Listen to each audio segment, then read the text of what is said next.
സൗരയുദ്ധത്തിലെ ഏറ്റവും വലിയ ഗ്രഹം ഏതാണ്? ഓപ്ഷൻ എ ഭൂമി, ഓപ്ഷൻ ബി ചൊവ്വ, ഓപ്ഷൻ സി ശനി, ഓപ്ഷൻ ഡി വ്യാഴം, option E Uranus. Biggest planet in the solar system.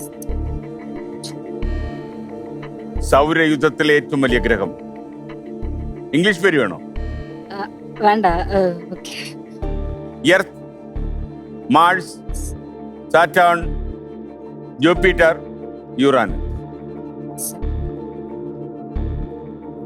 സൂക്ഷിച്ചുത്തരം പറയണം. പിടിവള്ളി വേണോ? പിടിവള്ളി എടുക്കാം. പിടിവള്ളി എടുക്കാം. ആര് വേണം? കുട്ടേട്ടൻ വേണോ? കുടുംബം വേണോ? കുടുംബം മതി സർ. കുടുംബം മതി. കുടുംബം നമുക്ക് ശ്രീകോവിൽ.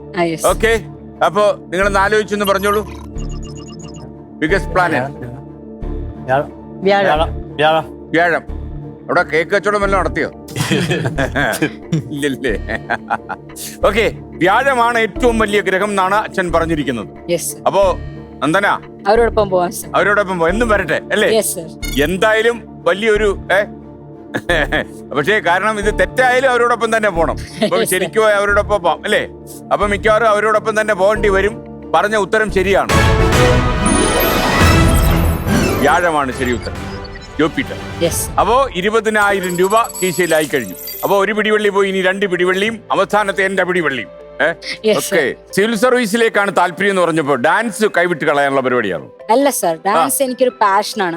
അതിന് പഠിച്ചിട്ട് പോണം എന്നൊന്നും എനിക്ക് ആഗ്രഹമില്ല. ഡാൻസ് എന്താ പറയാ, എക്സാം എഴുതിയിട്ട് ടീച്ചർ ആവണം അങ്ങനെയൊന്നുമില്ല. എനിക്ക് കളിക്കണം.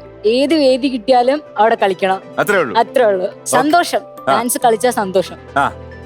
എവിടെ കളിച്ചാലും, അതിപ്പോ ഒരു വീഡിയോ എടുക്കാനാണെങ്കിൽ പോലും കളിക്കുമ്പോൾ എനിക്ക് ഭയങ്കര സന്തോഷമാണ് ഡാൻസ് കളിക്കുന്നത്. തമിഴിലെ TV ചാനൽ വല്ലതും വന്നോ? ഇല്ല സർ, തമിഴ് ഞാൻ പറഞ്ഞില്ലേ, വീട്ടിൽ തമിഴ് ചാനൽ സബ്സ്ക്രൈബ് ചെയ്യില്ല. അപ്പൊ അതിലെ പരിപാടിയൊന്നും ഞാൻ കാണില്ല അധികം. പിന്നെ എന്തെങ്കിലും സിനിമ എന്തെങ്കിലും കണ്ടാലായി, അല്ലാതെ അത്രേ ഉള്ളൂ. എവിടെങ്കിലും ഒന്ന് കയറി ഒന്ന് കളിക്കണം. ഇപ്പൊ കളിച്ചല്ലോ. അതെ സർ, ഇത്രയും വലിയ രീതിയിൽ കളിക്കാൻ പറ്റില്ല. വലിയ സന്തോഷമായി. സാധാരണ ഡാൻസ് ഇല്ല, ബാക്കി കലാപരിപാടികളൊക്കെ ഉള്ളൂ. ഓക്കെ, അപ്പൊ ഇനി 30,000 രൂപയുടെ ചോദ്യത്തിലേക്ക് പോയാലോ? 30,000 മോണിറ്റർ.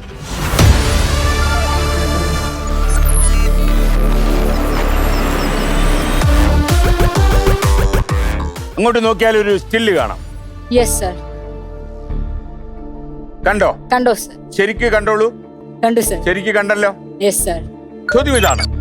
30,000 രൂപയുടെ ചോദ്യം. ഇതൊരു ചലച്ചിത്ര താരത്തിന്റെ ബാല്യകാലമാണ്. ഇത് ആരാണ് ഈ സിനിമാ താരം? Option A Ajith, option B Salim Kumar, option C Vijay, option D Ranveer Singh, option E Mammootty. Sir, option C Vijay. ഇത് പറയാതെ അങ്ങ് ചെന്നാ തീർന്നു. അവിടെ നടത്താൻ പറ്റത്തില്ലല്ലേ? നടത്താൻ പറ്റത്തില്ല. അടപ്പിക്കും. അതെ സർ, എന്റെ ഫ്രണ്ട്സ് എന്നെ തൂക്കിക്കൊല്ലോ. അവരൊക്കെ വിജയ് കട്ട ഫാൻസ്, ഭയങ്കര ഫാൻസാ സർ. അവരെ കുറിച്ച് ഒരു വാക്ക് അവിടെ തെറ്റായി പറയാൻ പറ്റില്ല. തീർന്നു, അതോടെ തീരല്ല. ഞാനിതിനെ അത്ഭുതപ്പെട്ടു പോയി. വർഷങ്ങൾക്ക് മുമ്പ് ഒരിക്കൽ വിജയ് അപ്രതീക്ഷിതമായിട്ട് തിരുവനന്തപുരത്ത് ഒരു റോഡിൽ വന്നിറങ്ങി. എന്ത് കാര്യം അറിയത്തില്ല. റോഡിൽ വന്ന് ഇങ്ങനെ നിന്നു. സെക്കൻഡ്സിനകം റോഡ് മൊത്തം ബ്ലോക്കായി. ഞാൻ അപ്പൊ വിചാരിച്ചത് മലയാളത്തിലെ ഒരു സിനിമ നടൻ ഇറങ്ങി നിന്നാൽ ഇത്രയും ആൾക്കാർ കൂടുമെന്ന് എനിക്ക് സംശയം തോന്നി. കേരളത്തിലെ ഏറ്റവും കൂടുതൽ തമിഴ്നാട്ടിലെ ഫാൻസ് വിജയാണ്. രജനീകാന്തിനും ഉണ്ട്. അതെ സർ. അപ്പോ പറഞ്ഞിരിക്കുന്നത് വിജയ് എന്നാണ്. Yes sir.